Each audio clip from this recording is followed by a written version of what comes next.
យទើបស្រីអាចធ្វើបែបនេះនាទីនេះបងហាក់ស្លាប់ទាំងរួម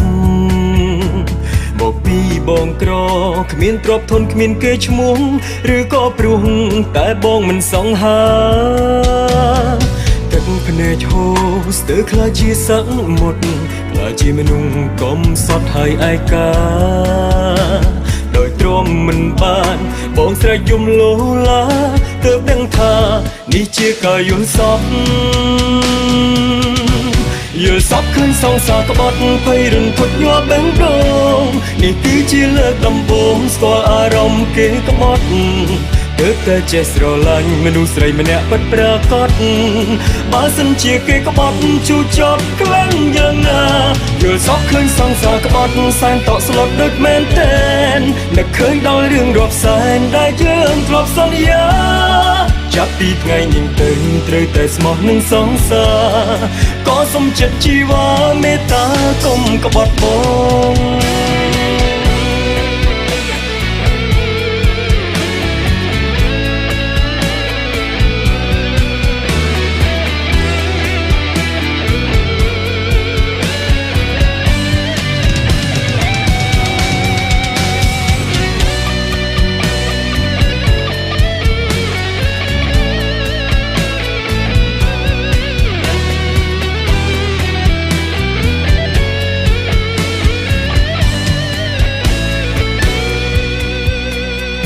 មកពីអ្វី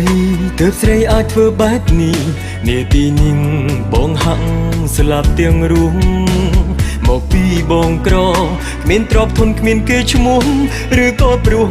តែបងមិនសង្ហាទឹកភ្នែកឈូស្ទើរខ្លាចជាសមុទ្រខ្លាចជាមនុស្សកំសត់ហើយឯកាដោយទ្រាំមិនបានបងស្រែកយំលោឡាទើបដឹងថានេះជាការយល់សប្តិ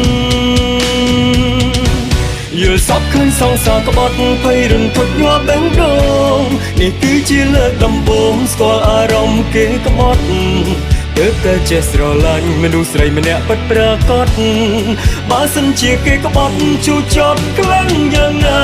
យល់សប្តិឃើញសង្សារក្បត់សែនតក់ស្លុតដូចមែនតែននឹកឃើញដល់រឿងរាប់សែនដែលយើងធ្លាប់សន្យា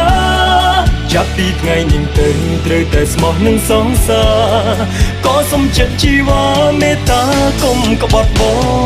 ងយល់សប្តិឃើញសង្សារក្បត់ភ័យរន្ធត់ញាប់បេះដូងនេះគឺជាលើកដំបូងស្គាល់អារម្មណ៍គេក្បត់ទើបតែចេះស្រឡាញ់មនុស្សស្រីម្នាក់ពិតប្រាកដបើសិនជាគេក្បត់ជូរចត់ខ្លាំងយ៉ាងណាយល់សប្តិឃើញសង្សារក្បត់សែនតក់ស្លុតដូចមែនតែននឹកឃើញដល់រឿងរាប់សែនដែលយើងធ្លាប់សន្យាចាប់ពីថ្ងៃនេះទៅត្រូវតែស្មោះនឹងសង្សា